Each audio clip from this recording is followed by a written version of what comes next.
दोस्तों, success with Suman KVS में आपका स्वागत है।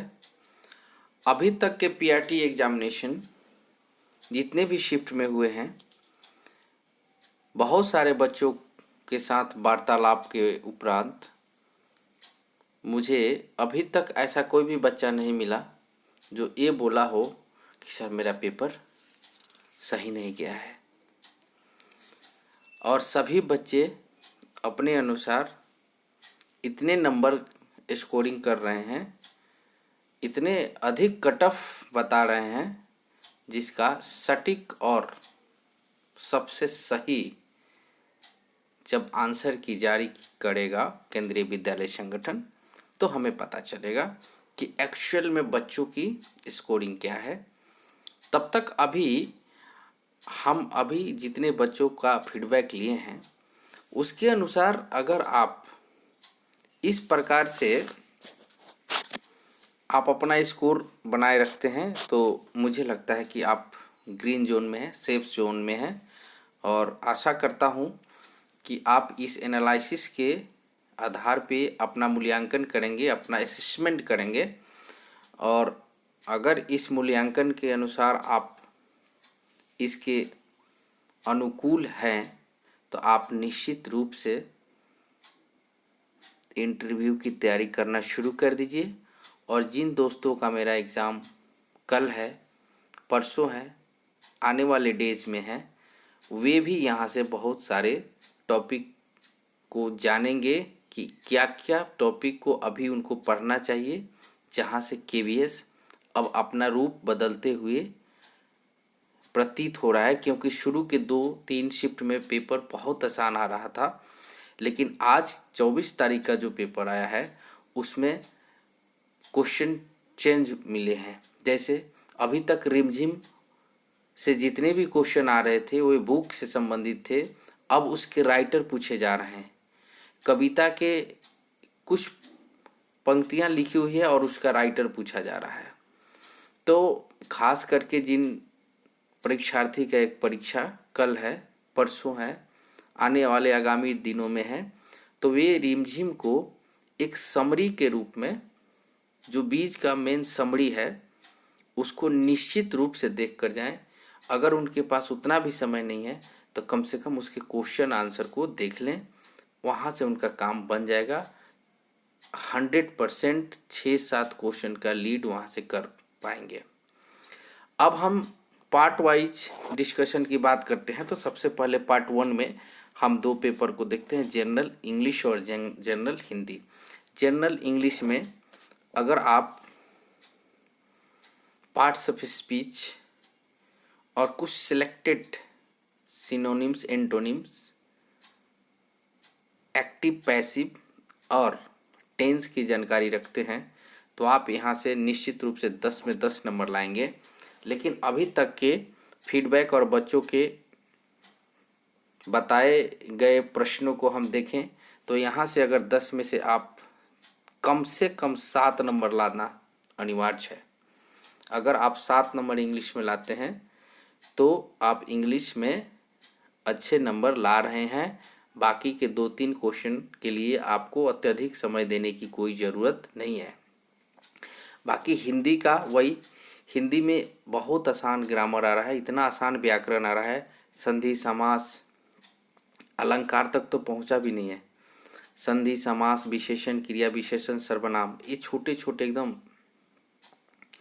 क्या बोलते हैं, इतना आसान क्वेश्चन पूछा जा रहा है। बस हिंदी में दिक्कत वही है जो कि रिमझिम से क्वेश्चन पूछा जा रहा है। तो हिंदी के टॉपिक को आप निश्चित रूप से एक बार उसके समरी को देख लें। समरी को देखने से आपको बहुत मदद मिलेगा और यहाँ से 10 में 10 आप नंबर लाएंगे। यानी अगर हम यहाँ से 8 नंबर काउंट करते हैं फिर भी आपको 2 नंबर का यहाँ से रिबेट मिलता है। लेकिन आपको कोशिश करना है कि हिंदी में नंबर नहीं कटना चाहिए, क्योंकि हिंदी में अब चूँकि रिमझिम की ओर, हिंदी के बुक की ओर रुझान है, परीक्षा के पेपर उधर से पूछे जा रहे हैं, तो आपको ये सलाह दिया जाता है कि अगर आपका पेपर आ रहा है, कल है, तो कम से कम रन में 10 नंबर हज़ारों बच्चों से आपको आगे करने में बहुत सहायक होगा। दोस्तों थोड़ा सा मेहनत कर लीजिए और जितने भी प्रश्न हैं, जितने भी, अगर आप ईमानदारी से चारों बुक को लेकर बैठेंगे, मैं ईमानदारी से बोल रहा हूँ कि अगर 2 से 3 घंटा अगर बुक को देख लेते हैं तो मुझे लगता है कि एक भी क्वेश्चन नहीं छूटेगा। और इतना तो दे ही सकते हैं क्योंकि करियर की बात है, लाइफ की बात है और पूरे समाज की बात है। सबका बोझ आपके सर पे है, उस बोझ को हल्का करने का वक्त है। तो इतना तो आपसे बनता है दोस्तों कि आपको कम से कम यहाँ से 10 या मिनिमम 8, इससे अगर कम लाते हैं तो थोड़ा दिक्कत हो सकता है। तो पार्ट 1 में अगर आप यहाँ से 17 नंबर लाते हैं, 7 + 9, चलिए 17 नहीं, आप 16 नंबर लाते हैं तो आप सेफ जोन में कंसीडर किए जाएंगे। यहाँ 17 नंबर कम नहीं माना जाएगा। 7 नंबर और 9 नंबर, 16 नंबर, इतना कम से कम इतना नंबर आए, कोशिश करना है 20 में 20 आए, लेकिन इससे कम नहीं आए। इसके लिए आपको वही बुक पढ़ना है। ग्रामर बहुत आसान आ रहा है, 2 वर्ड आएगा, सिनोनिम्स ऑन्टोनिम्स। हो सकता है कि आपके माइंड में वर्ड नहीं है, लेकिन हिंदी में अगर आप 1 नंबर भी स्लिप कर रहे हैं तो आप अपने में कहीं ना कहीं मेहनत के साथ कॉम्प्रोमाइज़ किया है। इसलिए दोस्तों यहाँ से अगर आपको 16 नंबर लेना अनिवार्य है। अब हम आते हैं पार्ट 2 में। पार्ट 2 में जनरल अवेयरनेस और करंट अफेयर्स, ये थोड़ा टफ क्वेश्चन पूछे जा रहे हैं। तो अगर यहाँ से 10 में से आप 6 नंबर लाते हैं या 5 नंबर लाते हैं तो कोई बात नहीं। इसके लिए अब आपको बहुत ज़्यादा मेहनत करने की ज़रूरत नहीं है। 5 से 6 नंबर बन जा रहा है, इतना आ जा रहा है। 3-4 क्वेश्चन थोड़ा सा मॉडरेट कर दिया है तो वहाँ से आपको दिक्कत होगी, लेकिन अगर 6 नंबर भी ला रहे हैं तो आप ठीक ठाक ला रहे हैं। उसके बाद रीजनिंग में 1 नंबर भी कटने के चांस नहीं है और कटना भी नहीं चाहिए। कंप्यूटर में भी आपको 5 में 5 बन जाएगा, इसमें कोई दिक्कत नहीं है। अर्थात आपको 20 में यहाँ से भी 6 + 5 + 5 यानी कि 16 मार्क्स यहाँ से भी निश्चित रूप से ही लाना पड़ेगा दोस्तों। अगर इससे कम ला रहे हैं तो कहीं ना कहीं शंका, चिंता बढ़ जाएगी। इसलिए जिनका भी पेपर आ रहा है उनको ये बहुत ही सावधानी के साथ परीक्षा को देना है और टॉपिक को पढ़ कर जाना है।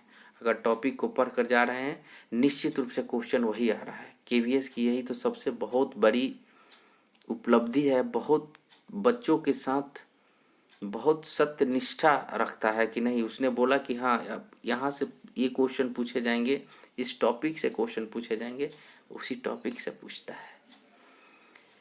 दोस्तों सक्सेस विद सुमन केवीएस में आपका स्वागत है, हमेशा स्वागत रहेगा। आप इस परिवार को बढ़ाएं, इस चैनल को सब्सक्राइब करें, शेयर करें और लाइक करें। इस तरह से हमने 2 पार्ट को देखा।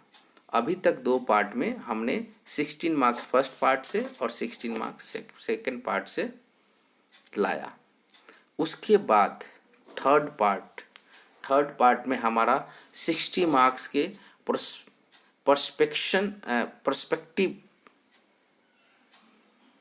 एजुकेशन एंड लीडरशिप, अर्थात perspectives on education and leadership 60 marks के हैं। यहाँ से आपको 55 मार्क्स टू 50, अगर इससे कम लाते हैं तो काम नहीं बनेगा। और इस तरह से प्रश्न आ रहा है कि आप 50+ निश्चित लाएंगे। अगर आप ऑनेस्टली केबी के शिक्षक बनना चाहते हैं और सही से तैयारी कर रहे हैं तो 50 नंबर यहाँ से निश्चित बनेगा। तो मैं यहाँ से 50 नंबर आपका लेकर चल रहा हूँ। अगर 50 नंबर नहीं लाए तो दिक्कत की बात है, क्योंकि बहुत आसान क्वेश्चन पूछा जा रहा है। 60 में 60 बच्चे ला रहे हैं।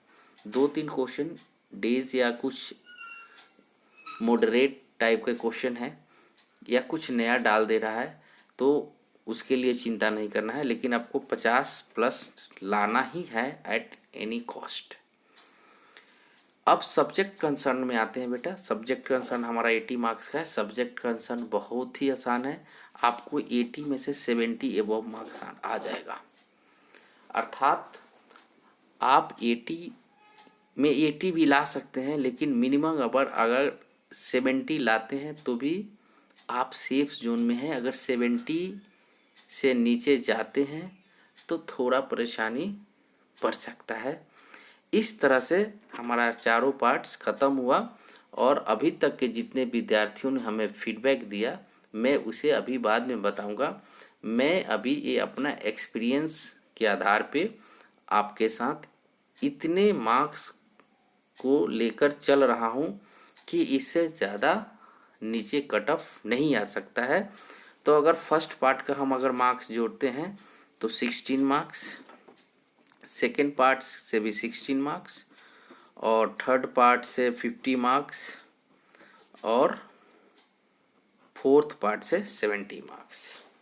अर्थात टोटल मार्क्स इक्वल टू हो गया आपका 16 और 16 32 और 50 82, 82 और 70, 82 और 70 आपके हो गए, 82 प्लस 70 हो गए आपके 152।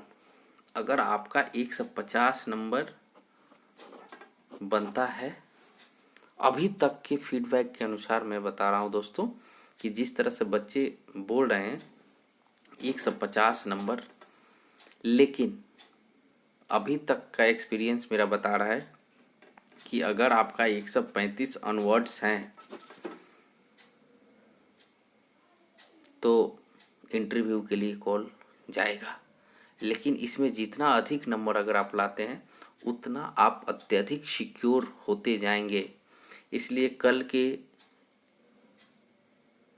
एग्ज़ाम के लिए हमारे जितने भी मित्र इस सेशन को सुन रहे हैं, देख रहे हैं, कम से कम उन टॉपिक को ज़रूर देख कर जाएँ। ये मेरा रिक्वेस्ट माने, ये मेरा आग्रह माने, ये मेरा सलाह माने, क्योंकि कल ये सारे प्रश्न आपको दिखेंगे। इस तरह से दोस्तों आज अगर आप डिप्रेशन में नहीं रहना है, जिसका भी एग्ज़ाम हो गया है वे अब उसकी चिंता छोड़ेंगे और आंसर की आने का इंतज़ार करेंगे। आंसर की ही सबसे सटीक और विश्वसनीयता ट्रस्टफुल है।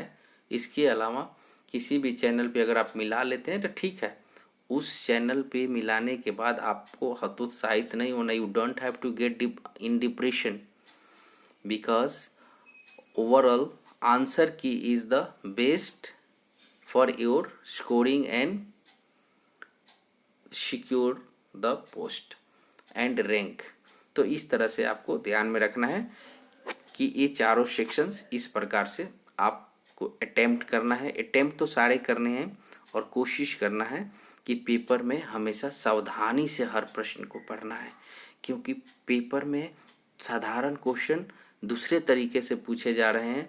आज वाले पेपर में अधिक से अधिक लेखक के नाम पूछे गए हैं और थोड़ा टर्निंग ले रहा है एग्जामिनेशन। तो चिंता नहीं करना है, आपको उसके समानांतर तैयारी कर कर और उसे पूर्ण रूप से जवाब देना है और परीक्षा में अधिक से अधिक नंबर लाना है। और जिन मित्रों का एग्ज़ाम कल है और परसों है, आगामी दिनों में है, उन सभी दोस्तों को हमारी अग्रिम बहुत सारी शुभकामनाएं। आप स्वस्थ रहें और हंसते रहें, मुस्कुराते रहें और परीक्षा में घबराएं नहीं, चिंतित नहीं हो। और इस घर से निकलते समय उन सभी आवश्यक सामग्रियों को निश्चित रूप से एक बार देख लें, जांच कर लें, तब घर से निकलें, ताकि परीक्षा केंद्र पर आपको किसी प्रकार का दिक्कत ना हो, किसी प्रकार का व्यवधान ना हो। इन्हीं शब्दों के साथ मैं आज की क्लास को यहीं पे रुकूंगा। आप चैनल को सब्सक्राइब करें, शेयर करें और लाइक करें और अपनी भावना को कमेंट के माध्यम से मेरे तक पहुंचाएं। मुझे बहुत ही बेसब्री से आपके कमेंट का, आपके रिप्लाई का, आपके भाव का इंतज़ार रहता है। अतः आप अपने भाव को व्यक्त कर सकते हैं। जय हिंद, जय भारत।